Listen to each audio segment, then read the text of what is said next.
돈 50냥에 속아 넘어간 과부.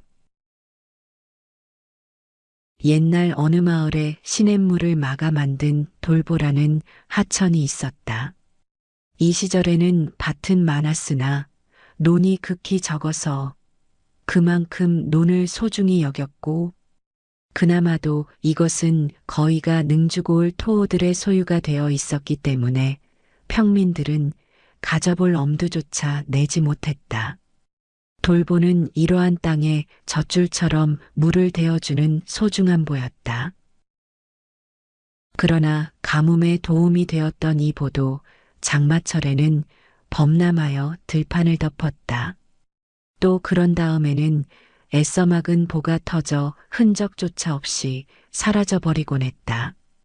웬만한 비에도 이런 일이 반복되어 농사를 망쳐놓기 일쑤여서 지주들과 농민들의 걱정은 이만저만이 아니었다.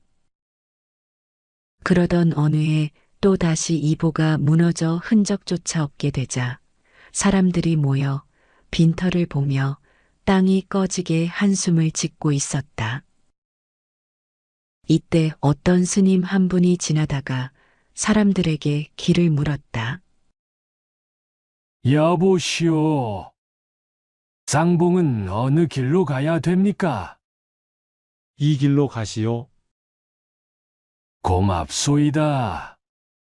그런데 여러분은 무엇 때문에 이곳에 모여 계십니까? 스님이 묻자 옆에 서 있던 지주가 자세히 사정을 말하였다. 청수한 용모의 스님은 눈을 감고 한참 생각하더니 말하기를, 한 가지 묘책이 있으나 신기누설이요. 구도자로서 천용을 당한 행위이므로 감히 말할 수 없습니다. 이 말을 듣던 지주들은 눈이 둥그레지며 입안에 군침이 돌았다. 스님, 무슨 신통한 계책이 있기에 그러시오?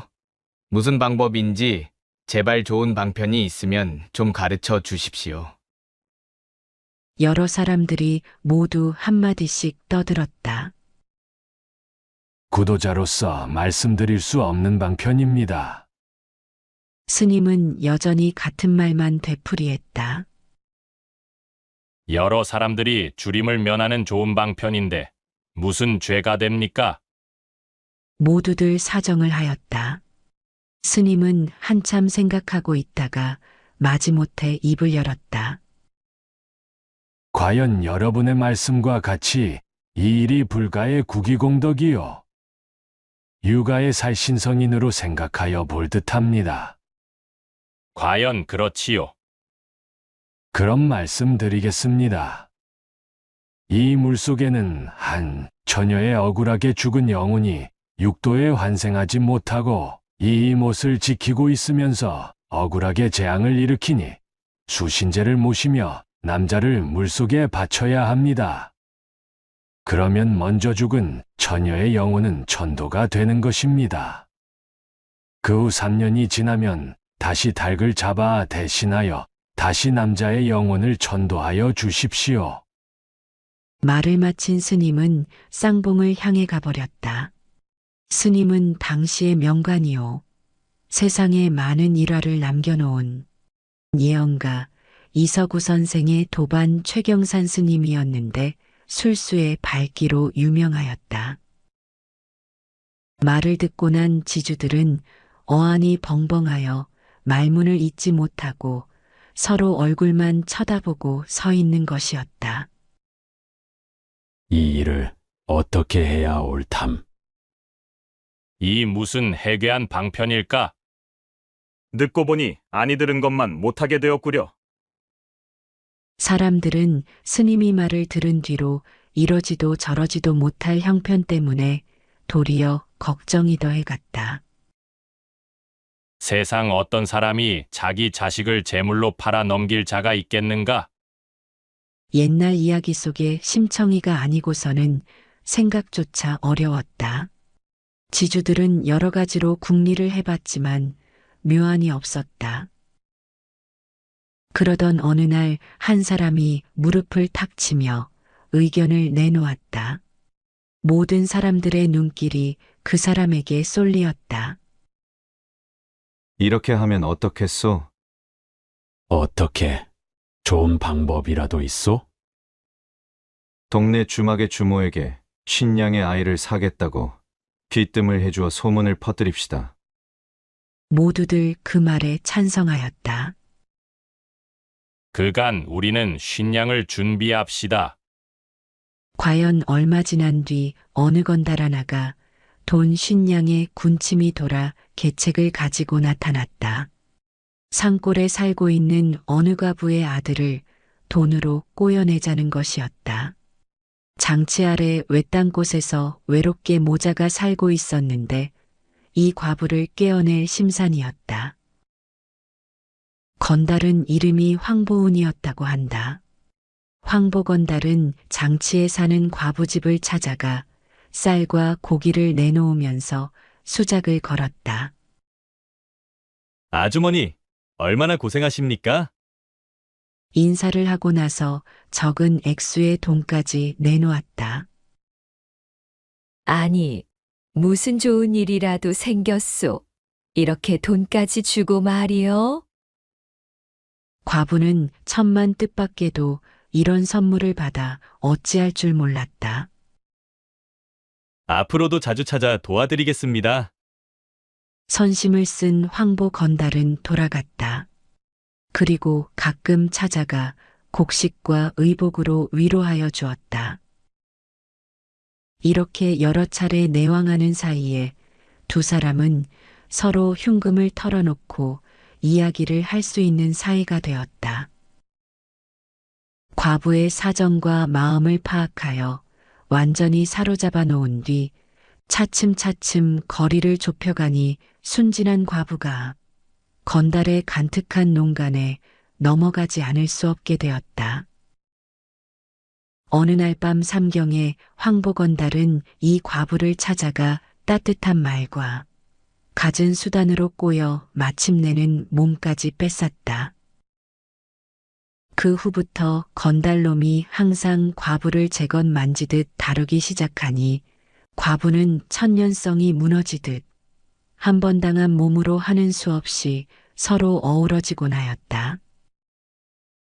세월이 흐르다 보니 가냘픈 세로에서 어언간 의지가 되었고 잊었던 청춘의 욕정이 타다 남은 불씨처럼 다시 타올랐다.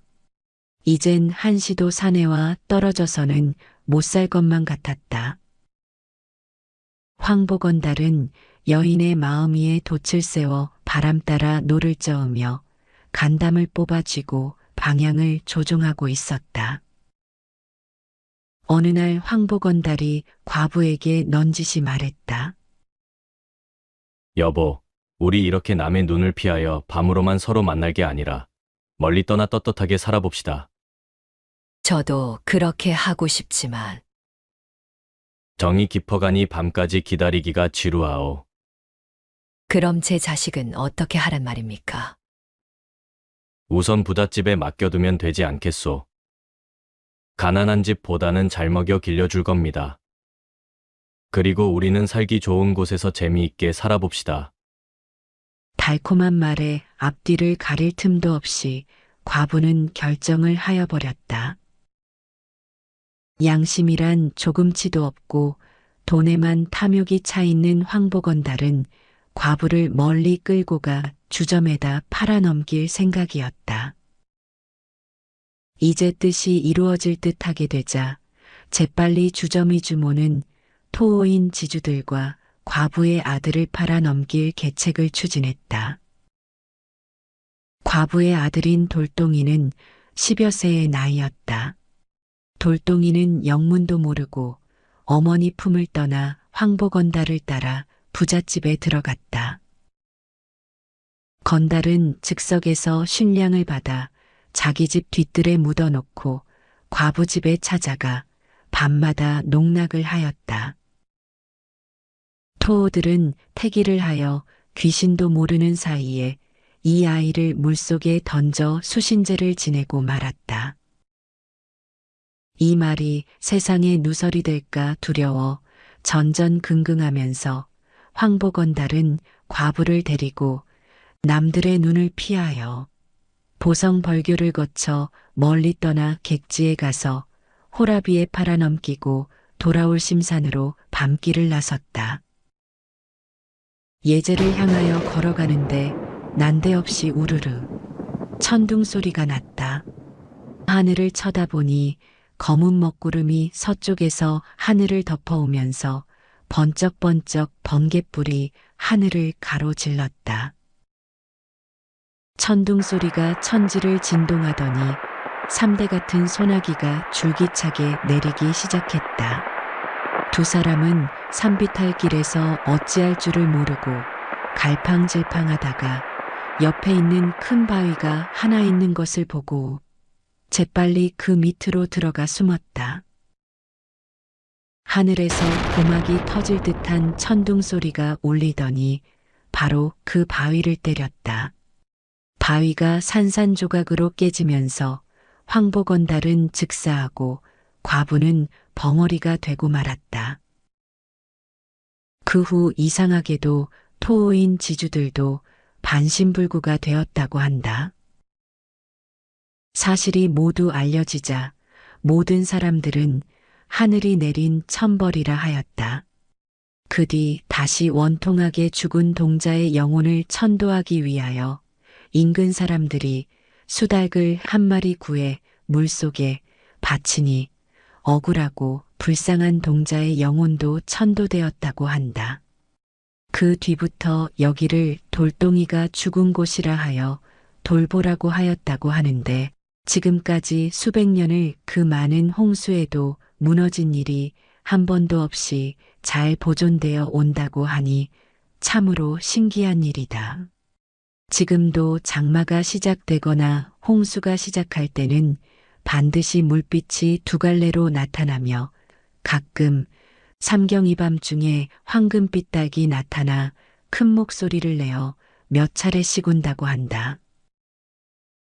옛날 토호인들은 이제 알기롭고 그 시절 황보건달이 천벌을 받았던 벼락바위도 일제의 철도 공사 중 일부는 철거하고 일부만 남아있다.